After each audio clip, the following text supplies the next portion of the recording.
એટલે આપણે બધાની ફરજ થાય છે વહેલામાં વહેલી તકે અહીંયા ડાયમંડ બુર્સ ધમધમતું થાય એવો આપણે સાથે મળીને પ્રયાસો કરશું.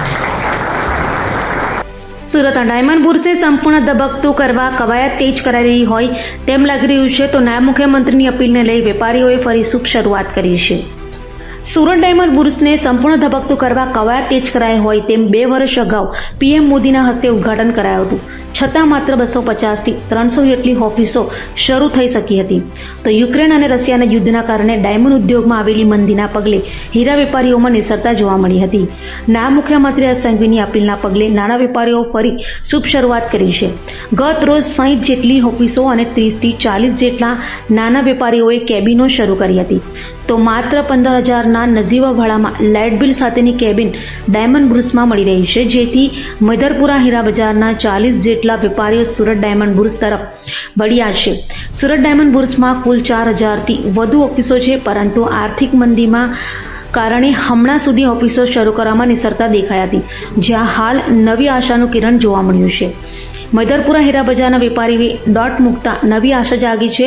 વેપારીઓ માટે ટ્રાન્સપોર્ટેશનની ખાસ સુવિધા માટે અડાજણ મિની બજાર અને લાલ દરવાજાથી એસડીબી એટલે કે સુરત ડાયમંડ બુર્સ સુધી સિટી બસ સેવા શરૂ કરાઈ છે. દર 1 થી 1.5 કલાકે બસ દોડશે. એસડીબી એટલે કે સુરત ડાયમંડ બુર્સના વાઇસ ચેરમેન લાલજી પટેલ નિવેદન આપતા કહ્યું હતું કે નાયબ મુખ્યમંત્રી હર્ષભાઈ સંઘવીએ ગત વર્ષે મૈદરપુરામાં બેઠક કરી હતી. હીરા વેપારીઓને એસડીપી એટલે કે સુરત ડાયમંડ બુર્સમાં ઓફિસ શરૂ કરવા અપીલ કરી હતી, જે અપીલના પગલે મૈદરપુરાના વેપારીઓ શરૂઆત કરી છે. આગામી 6 મહિનાથી 1 વર્ષમાં ડાયમંડ બુર્સ સંપૂર્ણ ધમધમતું થશે, જેથી મહારાષ્ટ્રમાં થતા લાખોના એક્સપોર્ટનો લાભ ગુજરાતને મળશે. હીરા બજારના વેપારીઓ એકસાથે જાય તો સંપૂર્ણ ધમધમતું થાય તેમ છે. ડાયમંડ બુર્સ ટૂંક સમયમાં વેગવંતું બનશે, જેથી 2 દિવસમાં 100 જેટલી ઓફિસો શરૂ થઈ છે. જયરામજી કી નમસ્તે મિત્રો, ગુડ મોર્નિંગ.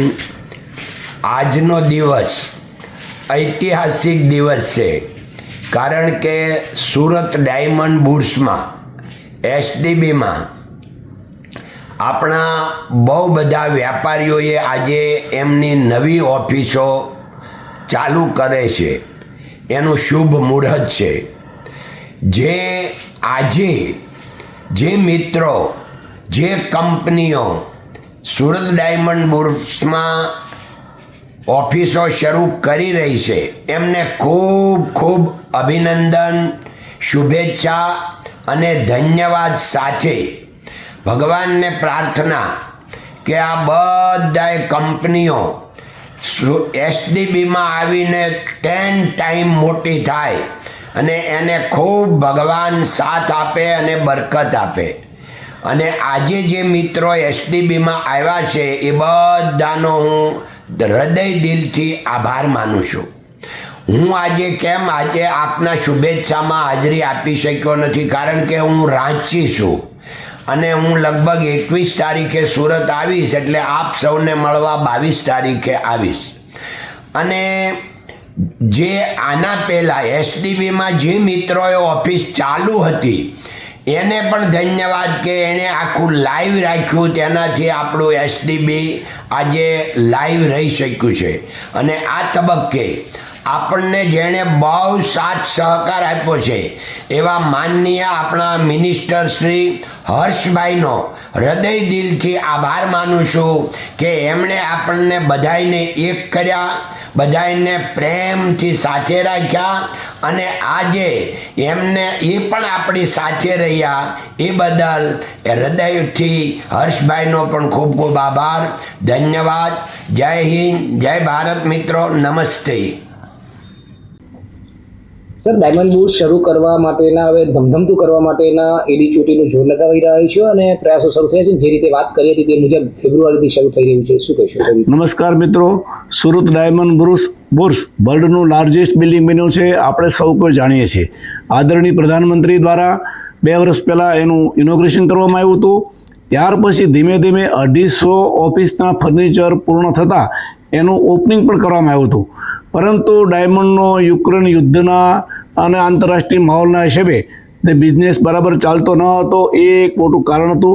એમાંથી 100-150 ઓફિસો રનિંગ હતી, પરંતુ વધારે ફૂલ ફેસ કરવા માટે આદરણીય ગુજરાત રાજ્યના નાયબ મુખ્યમંત્રી હર્ષભાઈ સંઘવીની અધ્યક્ષતામાં મૈધરપરાના મુખ્ય વેપારીઓ સાથે અમે મિટિંગ કરી અને મિટિંગના અંતે વેપારીઓએ કીધું કે અમને 4 મહિનાનો સમય આપો અને અમે ફેબ્રુઆરીમાં અમે અમારી પોતાની ઓફિસમાં ફર્નિચર શરૂ કરીને કારોબાર શરૂ કરીશું.